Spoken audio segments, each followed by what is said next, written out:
Hello, welcome po uli sa ating channel. Ang pag-aaralan po natin ngayon sa video ito ay ang tungkol sa thumb rule steel percentage ng slab, beam, column at saka ng footing o yung rough estimate po ng mga bakal niyan, no? Bali, ito po yung bakal ng biga, no?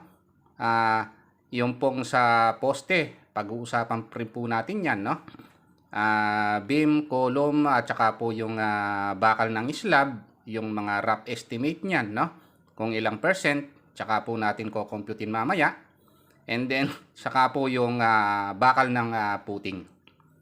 So, para mapabilis po yung computation natin sa mga bakal, minsan po kailangan po nating i-rough estimate yan o yung thumb rule estimate ng percentage niya, and then para makuha po yung total weight ng bar na gagamitin po sa structure. Ayan po yung kukumputin natin na step by step sa bidyong ito. Okay, so pag-usapan po muna natin yung mga percentage ng mga ano na yan, ng mga bakal. Bali ang percentage po niyan, bali yung column po, 2.5% po yung rough estimate ng bakal niyan, nung total volume ng concrete ng column. Yung pong biga naman, no, 2% po ng total volume ng concrete ng beam. Mamaya po kukumputin natin yung bigat ng bakal na yan, no. Yung slab po, 1% ng total volume ng concrete ng slab, no. Yung pong sa footing, bali 0.8% po ng total volume ng concrete ng footing. Ayun po yung mga percentage na magiging basihan natin para makompute po yung rough estimate po ng mga columns, beams, slab, tsaka footing para mapabilis po yung computation natin sa bakal. Actually, yung computation pong ito, hindi po yung accurate computation, no? Bali, rough estimate po yan, no?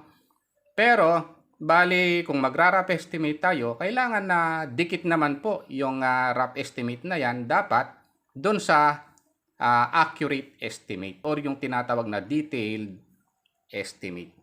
Mamaya po kukumputin po natin yung mga bakal na, yung kung ilang kilograms yung bakal natin.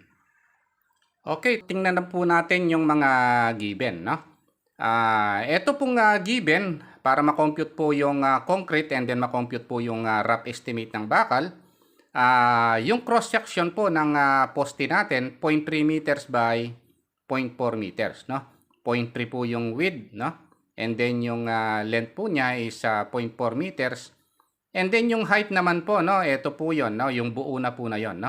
7.5 meters po yung height, no? Magmula dun sa footing hanggang po dun sa second floor na poste na 'yon, no? 7.5 meters po yung haba. Okay, so yan po yung poste. Mako-compute na po natin mamaya yung volume niyan, and then makompute na rin po natin yung bakal natin kung ilang kilograms. Okay, so yung computation po natin, no, dun sa bakal, umpisahan na po natin, no. So, computein na po natin muna yung volume ng poste, 7.5 meters times 0.3 meters times 0.4 meters. Ang volume po ng poste natin 0.9 cubic meters, no?